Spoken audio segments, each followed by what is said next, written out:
तो hi friends, understanding India का first semester का एग्ज़ाम हो चुका है, फर्स्ट सिटिंग का। ठीक है, तो चलिए देखते हैं कोल्हान यूनिवर्सिटी अंडरस्टैंडिंग इंडिया। तो इसमें जो है कुछ क्वेश्चन टफ भी आए हैं और कुछ क्वेश्चन इजी भी आए हैं। ठीक है, 1 मार्क्स वाले टफ आए हैं, 5 मार्क्स वाले इजी हैं, सॉरी 15 मार्क्स वाले इजी हैं। तो पहला प्रश्न है हमारा 1 मार्क्स वाले में कि कौन सा देश भारत के साथ सबसे लंबी सीमा बनाता है। Which country share the longest border with India. तो देखिए, मैंने बताया भाई था, अगर आपने हमारा पहला वीडियो देखा होगा तो मैंने बताया था कि बांग्लादेश सबसे ज़्यादा सीमा साझा करता है और अफगानिस्तान सबसे कम सीमा साझा करता है। ठीक है, तो हमारा बांग्लादेश इसका राइट आंसर हो जाएगा। बी नंबर में पूछा गया है कि करेवा संरचना कहाँ पाई जाती है और इसके उत्पादन के लिए प्रसिद्ध है। तो ये क्वेश्चन एकदम अजनबी टाइप से क्वेश्चन है, बट इसका आंसर मुझे लगता है हर कोई बनाया होगा, क्योंकि यहाँ पे एक ऑप्शन दिया है उपरोक्त में सभी। ठीक है, और इसका राइट आंसर यही हो जाएगा, उपरोक्त में सभी।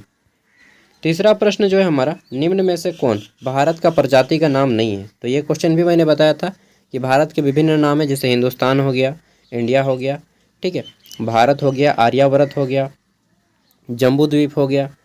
ठीक है, तो हम लोग भारत को आर्यावर्त के नाम से भी जानते हैं और भारतवर्ष के नाम से भी जानते हैं। तो ये दोनों नाम तो जानते ही हैं। तो तीसरा कोई नाम जो भारत का नहीं है, तो यहाँ पे वैसा कोई नाम नहीं है, इसलिए हमारा राइट आंसर हो जाएगा none of the above, none of above. ठीक है, उपरोक्त में से कोई नहीं। डी नंबर हमारा प्रश्न है, मुखौटा नृत्य किसे कहते हैं। तो ये भी आसान है, छऊ नृत्य को मुखौटा नृत्य कहते हैं। ठीक है, हम लोग छऊ नृत्य करते हैं और सब कोई जानते हैं, बहुत फेमस है सरायकेला छऊ। ठीक है, झारखंड में जो छऊ नृत्य होता है सरायकेला छऊ होता है। पूरे भारत में 3 प्रकार का छऊ होता है, एक सरायकेला छऊ, ठीक है, एक होता है पुरुलिया छऊ जो बंगाल का है, और एक होता है आपका मयूरभंज छऊ जो कि आपका उड़ीसा का है। ठीक है, आगे देख लेते हैं। पांचवा प्रश्न जो है इसमें पूछा गया है, एक महान भारतीय वैज्ञानिक जो कि एक प्रतिष्ठित रसायन, कृमि यागर और धातु विज्ञानी हैं और जिन्हें भारत का आइंस्टीन कहा जाता है। तो ये क्वेश्चन मैंने नहीं बताया था, वो भारत का आइंस्टीन नागार्जुन को कहा जाता है। ठीक है, किसे कहा जाता है, नागार्जुन को भारत का आइंस्टीन कहा जाता है। तो ऑप्शन 3 इसका राइट आंसर होगा। अब 15 मार्क्स वाले किन्हीं 3 प्रश्नों के आंसर करने होंगे।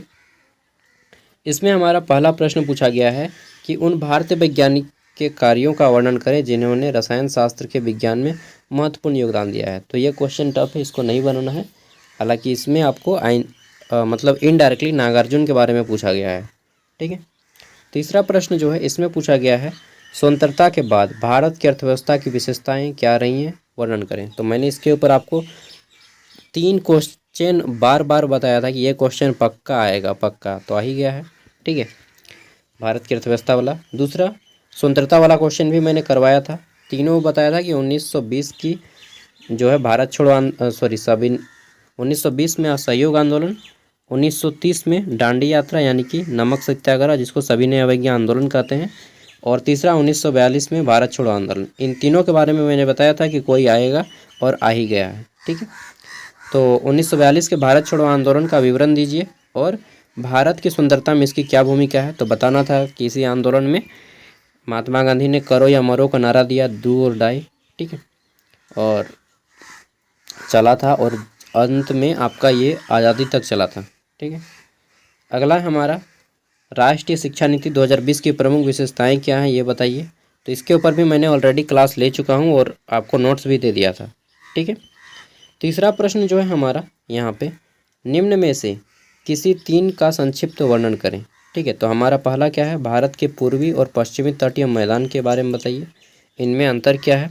पूर्वी तट माने बंगाल की खाड़ी के साइड में और पश्चिमी तट माने आपका अरब सागर की तरफ में। ठीक है, भारत की जनसंख्या के बारे में ऑलरेडी बता चुका हूँ। ठीक है, सिंधु घाटी सभ्यता में जल निकासी प्रणाली और नेटवर्क, ये सबको मालूम होता है। सिंधु घाटी सभ्यता के बारे में हर एक बच्चा को मालूम है। ठीक है, मौलिक कर्तव्य के बारे में मालूम है। तो किसी 3 को ही बनाना था, तो आप इजीली इसको आंसर कर सकते थे। कुल मिला के बात इतना है कि 50 में आपको आराम से 30 से 35 नंबर मिल जाएगा इस पेपर में। ठीक है, फर्स्ट सिटिंग में। और पास करने के लिए कितना चाहिए, तो आपको 20 नंबर चाहिए। पास तो हर कोई करेगा, फेल तो कईयों नहीं करेगा। ठीक है, और हाँ 15 मार्क्स वाले में आपको कितना लिखना है, तो 15 मार्क्स वाले में आपको 3 खड़ा पन्ना लिखना है। लिखने की स्पीड ज़्यादा है तो, लिखने की स्पीड अगर कम है तो 2 खड़ा पन्ना, 2 खड़ा पन्ना माने 4 पेज। एक खड़ा पन्ना में 2 पेज होता है, तो 2 खड़ा पन्ना में 4 पेज, कम से कम 4 पेज और अधिक से अधिक 6 पेज लिखना है, ठीक है, 15 मार्क्स के लिए। तो चलिए सेकंड शिफ्ट का अब पेपर आएगा, उस टाइम पे फिर आप लोग को दिखा दूंगा। और सेकंड शिफ्ट का पेपर एग्जाम देके हमको क्वेश्चन पेपर सेंड कर दीजिएगा, ठीक है। और नंबर नहीं है तो ये नंबर नोट कर लीजिए, 89 86 60, ठीक है। इस नंबर पे हमें अपना क्वेश्चन पेपर सेंड कर दीजिएगा एग्ज़ाम देने के बाद। और बाकी जो भी होगा ऑल द बेस्ट। एग्ज़ाम में एक भी क्वेश्चन मत छोड़ के आओ, तीनों को 15 मार्क्स वाला तीनों प्रश्न बनाइए, ठीक है।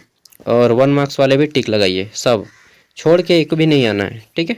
और फास्ट लिखने का प्रयास कीजिए, क्योंकि इसमें जो आपको टाइमिंग दिया जाता है 2 घंटा दिया जाता है। Okay bye.